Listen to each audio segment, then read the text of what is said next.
Assalamualaikum warahmatullahi wabarakatuh.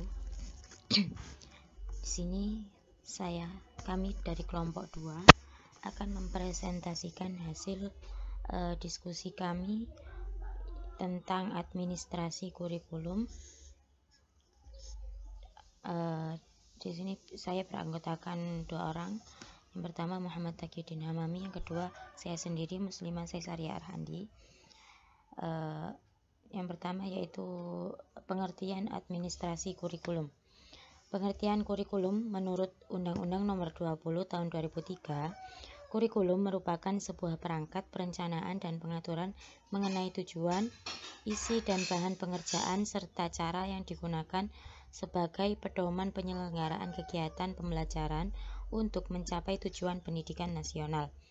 Kurikulum merupakan suatu sistem yang di dalamnya terdapat beberapa komponen seperti tujuan pendidikan, materi pelajaran, metode pengajaran, serta evaluasi hasil belajar siswa. Kurikulum yang baik adalah kurikulum yang mengikuti perkembangan ilmu dan teknologi yang berbasis pada masyarakat. Kegagalan dalam manajemen sebuah kurikulum akan berakibat fatal pada keberhasilan dunia pendidikan.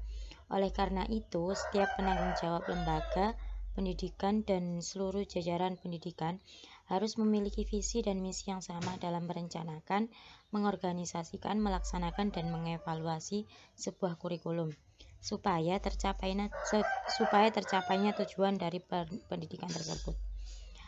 Bentuk-bentuk kegiatan administrasi kurikulum sendiri ada 4. Yang pertama yaitu perencanaan kurikulum. Perencanaan merupakan kegiatan dalam melakukan suatu hal secara sistematis mengenai kegiatan atau aktivitas yang akan dilakukan untuk mencapai tujuan yang diinginkan. Yang kedua yaitu pelaksanaan kurikulum. Pelaksanaan kurikulum direalisasikan dalam proses belajar mengajar sesuai dengan prinsip-prinsip dan tuntutan kurikulum yang telah dikembangkan sebelumnya bagi suatu jenjang pendidikan atau sekolah-sekolah tertentu. Yang ketiga, pengawasan kurikulum. Fungsi dari pengawasan sendiri adalah untuk mencegah terjadinya kelalaian dan penyelewengan dan juga untuk memperbaiki kesalahan yang terjadi agar tidak terjadi hambatan. Yang terakhir yaitu evaluasi kurikulum. Evaluasi atau penilaian harus dilakukan secara bertahap, berkesinambungan dan bersifat terbuka. Untuk selanjutnya yaitu jenis-jenis dokumen administrasi. Jenis-jenis dokumen administrasi ada 4 jenis. Yang pertama, buku atau dokumen kurikulum yang berisi standar isi, ada kerangka dasar struktur kurikulum, kemudian standar proses, kemudian yang terakhir standar kompetensi lulusan. Yang kedua yaitu dokumen RKJM atau RKS, RKT atau RKAS, RAPBS. Yang ketiga, dokumen KTSP, kalender pendidikan, struktur organisasi, program pengembangan, dan juga peraturan. Yang keempat yaitu administrasi kurikulum. Selanjutnya, bentuk dan format administrasi kurikulum. Di sini saya mencantumkan 5 bentuk format administrasi kurikulum. Yang pertama yaitu rencana pelaksanaan pembelajaran atau RPP.